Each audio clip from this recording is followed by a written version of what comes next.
Hello friends, my self सी श्रीकांत करवा। इस video में हम लोग बात करेंगे बहुत ही ज्यादा पूछा जाने वाला एक question, that is sir how to write business law का पेपर। गाइस, आप लोगों को सबसे बड़ी दिक्कत होगी लॉ सब्जेक्ट में, बिजनेस लॉ सब्जेक्ट में ऑफ योर सीए फाउंडेशन। आप लोगों को लॉ समझ में तो आ जाता है, बट दिक्कत होती है सर लिखना कैसे पेपर। प्लीज हमें ये बता दो, बिकॉज हम कितना भी लिखे तो we are unable to score good marks, है ना। ये सबसे बड़ा क्वेश्चन होगा आपके सामने। तो गाइस, इस वीडियो में मैं फुल टू ऑनेस्टली ट्राई करूंगा आपके इस क्वेश्चन को आंसर करने के लिए। तो प्लीज मेरी बातें ध्यान से सुनते रहना। गाइस, हम लोग थोड़ा सा एनालाइज करते हैं इस सिचुएशन को। देखो, बिजनेस लॉ का जो पेपर होता है, तो इसमें बेसिकली दो टाइप के क्वेश्चन पूछे जाते हैं।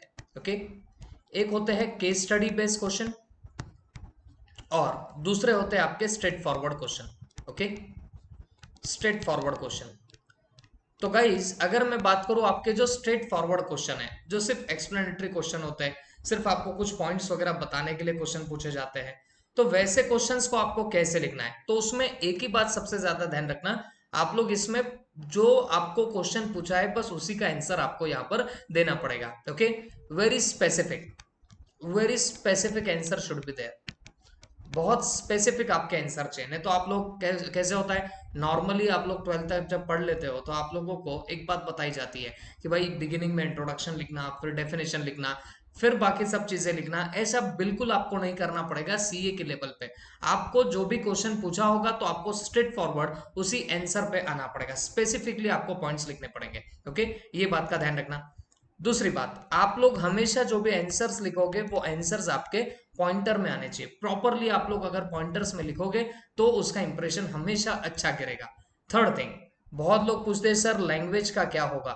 तो I am telling you guys language के बारे में। लैंग्वेज अगर आपकी मॉड्यूल से कनेक्टेड दिखती है तो बहुत अच्छा, बट अगर नहीं भी होती होगी तो बहुत पैनिक होने की आपको बिल्कुल जरूरत नहीं रहेगी। हाँ, लेकिन इतना मैं बोलूंगा, अगर जो बंदा मॉड्यूल के लैंग्वेज के करीब करीब लैंग्वेज लिख रहा होगा या टेक्निकल टर्म्स प्रॉपरली लिख रहा होगा तो हमेशा उनका स्कोर ज्यादा ही आता है। ओके, आप बहुत ओन लैंग्वेज लिखोगे, कोई डाउट नहीं, कोई दिक्कत नहीं, अच्छा भी आपको मार्क मिल सकता है, बट इतना ज्यादा नहीं मिलेगा जितना आप लोग अच्छी लैंग्वेज, लॉ की लैंग्वेज लिखोगे उतना आपको खास मार्क शायद नहीं मिलेंगे। एक 5-10 मार्क्स का आपका डेविएशन हमेशा वहां पे होता रहेगा। ओके, तो ये बात हुई आपके स्ट्रेट फॉरवर्ड क्वेश्चन की। तो बेटा यहाँ पर आप लोगों को बहुत ज्यादा दिक्कत आएगी भी नहीं और आती भी नहीं होगी।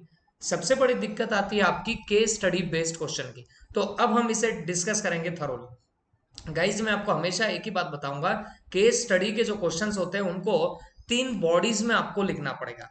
3 बॉडीज क्या होती है, सबसे पहले आप लोगों को प्रोविजन लिखनी पड़ेगी। प्रोविजन लिखने के बाद आप लोगों को एनालिसिस लिखना पड़ेगा, और ये एनालिसिस लिखने के बाद आपको लास्ट में कंक्लूजन लिखना पड़ता है। ओके, इन 3 बॉडीज में आपका हमेशा केस स्टडी का आपका क्वेश्चन का आंसर आना चाहिए। तो अगर मैं आपको एक सिंपली बताऊं कि इन तीनों में आपको लिखना क्या क्या रहेगा, तो आराम से मेरी बात सुनते रहना। अगर मैं बात करूं प्रोविजन की, तो गाइज जो भी आपको particular question of case study दिया रहेगा, तो आपको सबसे पहले ये आइडेंटिफाई करना है कि गिवन क्वेश्चन हमारे पर्टिकुलर बिजनेस लॉ के किस एक्ट के किस पर्टिकुलर सेक्शन को जाके भिड़ रहा है, किससे कनेक्टेड ये पर्टिकुलर चीज पूछी गई है, ये आपको पहले आइडेंटिफाई करनी पड़ेगी। और जैसे ही आइडेंटिफाई हो जाए तो उसके बाद अगर सपोज आपको सेक्शन लर्न है तो बहुत अच्छी बात, बट बच्चों अगर सेक्शन आपको लर्न नहीं है तो भी बहुत पैनिक होने की आपको जरूरत नहीं है। इफ सपोज आपको सेक्शन पता होगा तो आप यहां पे लिख सकते हो according to section, according to section dash dash dash of dash dash dash dash act. तो जो भी आपका एक्ट होगा तो आप उसका ऐसा रेफरेंस दे सकते हो। Guys, I am telling you, जब आपकी फर्स्ट लाइन इस वे से जाती है तो बहुत अच्छा इंप्रेशन गिरता है कभी भी चेकर के ऊपर। ओके, तो आप सबसे पहले लिखोगे according to section of dash dash dash dash act.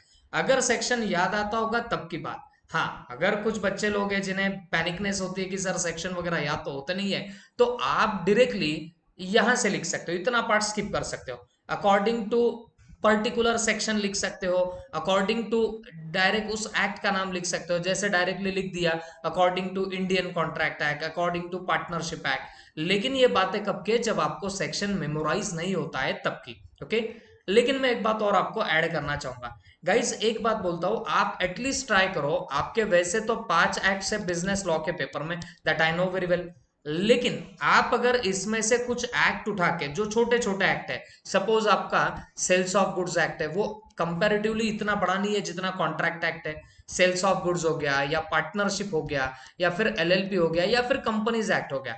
इनमें से कोई भी 2 या 3 एक्ट ऐसे उठाओ जिसके आपको सेक्शन एकदम पक्के दिमाग में रखना है। ओके, क्योंकि क्या होगा, एटलीस्ट आप 2 से 3 एक्ट के भी सेक्शन अच्छे से लर्न कर लो, तो जब भी उससे कनेक्टेड आपके सामने कोई क्वेश्चन आए, उसका अगर आपका सेक्शन कोटेशन होगा तो वो हमेशा अच्छा इंप्रेशन गिराएगा। सारे आप लोग एक्ट्स के पीछे मत भागो, कॉन्ट्रैक्ट एक्ट में वैसे ही काफी सारे सेक्शंस हैं, तो आप हो सकता है किन्हीं 3 या 2 पर्टिकुलर टॉपिक के अच्छे से सेक्शन मेमोराइज कर लो, एंड अकॉर्डिंगली उनका कोटेशन करते रहो। ओके, तो ये एक मैंने आपके साथ में ट्रिक शेयर कर दी। तो पहली लाइन प्रोविजन में आपको एक ही करनी पड़ेगी, पहले आइडेंटिफाई दैट कि आपका ये पर्टिकुलर क्वेश्चन किस प्रोविजन को जाके हिट कर रहा है। वो आइडेंटिफाई होने के बाद आपको इसका रेफरेंस यहाँ पे देना पड़ेगा, according to section dash dash dash of dash dash act, ऐसे आप लोगों ने वहां पे डाल देना है। ओके, और इतना होने के बाद आप लोगों ने फिर क्या करना है बच्चों, आपके लॉ की प्रोविजन को यहां पर इनकॉर्पोरेट कर देना है।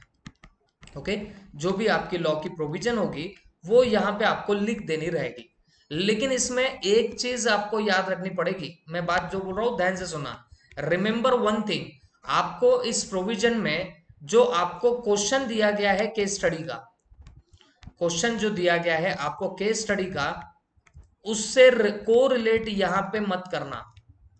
ओके, यहां से कुछ कोरिलेट आपको नहीं करना है, यहां पे सिर्फ और सिर्फ आपकी प्रोविजन आएगी। बात समझ में आ रही है आपको? जैसे अगर सपोज कोई पर्टिकुलर आपका कंपनीज एक्ट का क्वेश्चन है, ओके, तो अगर सपोज आपको लगा कि डॉक्ट्राइन ऑफ इंडोर मैनेजमेंट के एक्सेप्शन पे क्वेश्चन जा रहा है, तो आपने बस डॉक्ट्राइन ऑफ इंडोर मैनेजमेंट का क्या होता है मीनिंग, उसका एक्सेप्शन क्या हो सकता है, बस इतना ही यहाँ पे लिखना है। जो आपको पर्टिकुलर केस दिया है उसको यहां पर कोरिलेट आपको नहीं करना रहेगा, सिर्फ प्रोविजन जो आपके लॉ में है उतना यहां पे इनकॉर्पोरेट करो after getting this lines. Okay, तो ये पहली बॉडी होगी प्रोविजन की। अब उसके बाद आप लोगों को यहां पे एनालिसिस में आना पड़ेगा। तो गाइस एनालिसिस में आप लोग क्या करोगे, जो आपको गिवन क्वेश्चन है, ओके, जो आपका गिवन क्वेश्चन है उस क्वेश्चन को कोरिलेट करो।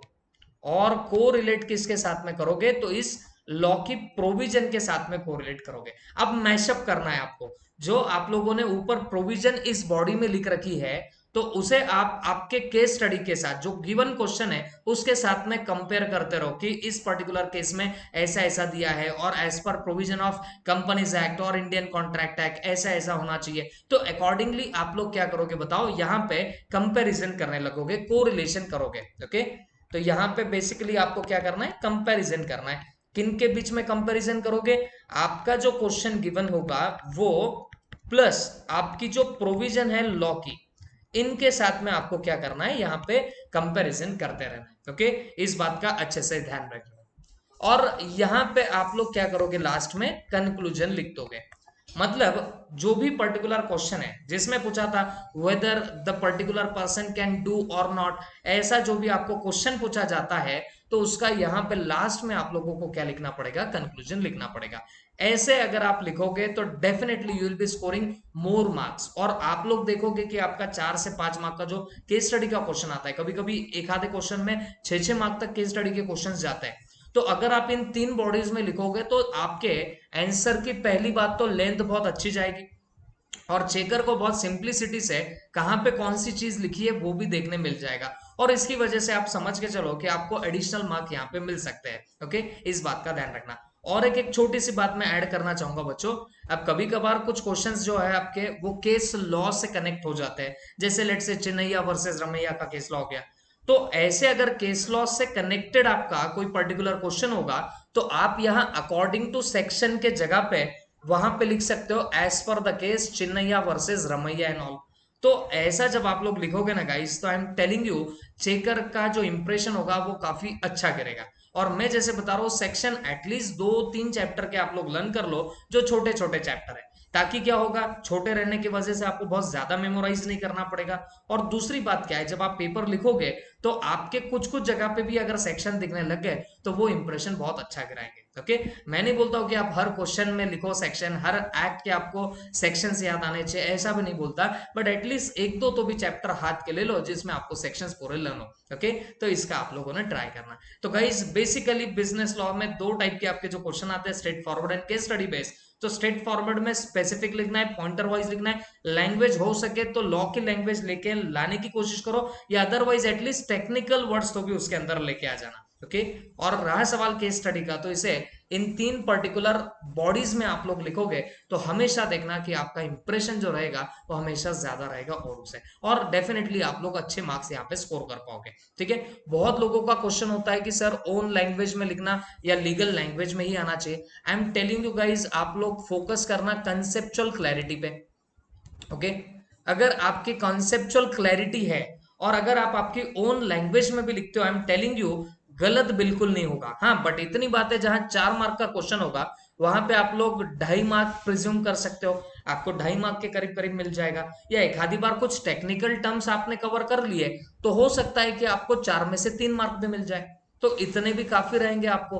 हाँ, अगर लेट से आप लोग लीगल लैंग्वेज एंड ऑल हर चीज का ध्यान रखते हो तो 4 में से 3.5 एंड ऑल ऐसे मार्क्स मिल सकते हैं। पॉइंटर वाइज रहा तो एक आधी बार 4 में से 4 भी मिल सकते हैं। ओके, तो भाई तो बच्चों ऐसे बातों का आप लोग ध्यान रखोगे तो definitely you will be scoring more in your business law का पेपर। और एक छोटी सी आपको मैं सजेशन देना चाहूंगा, और वो यही है कि आप यहाँ पे बिल्कुल भी फेकोलॉजी करने का ट्राई मत करना। आपको लगेगा कि हम यहाँ वहां का लिख देंगे, तो I am telling you guys, ICR never entertain this types of papers. Okay, कभी इंटरटेन नहीं करती है ऐसे पर्टिकुलर पेपर्स को आईसीआर। ओके, और दूसरी बात जो मैं आपको बताना चाहूंगा वो ये है कि आप हमेशा जो आपके बेस्ट क्वेश्चन है, जो आपको 15 मिनट्स पहले पेपर मिलता है, तो आप चेक कर लो कि कौन से क्वेश्चन आपको बहुत अच्छे से आएंगे और हमेशा उन्हें पहले प्रेजेंट करने की कोशिश करो। अगर ऐसा करोगे, पेपर नीट एंड क्लीन लिखोगे, प्रेजेंटेशन अच्छा रखोगे, definitely you will be scoring good marks. Okay, तो thanks for watching this video and subscribe my channel for getting such further video.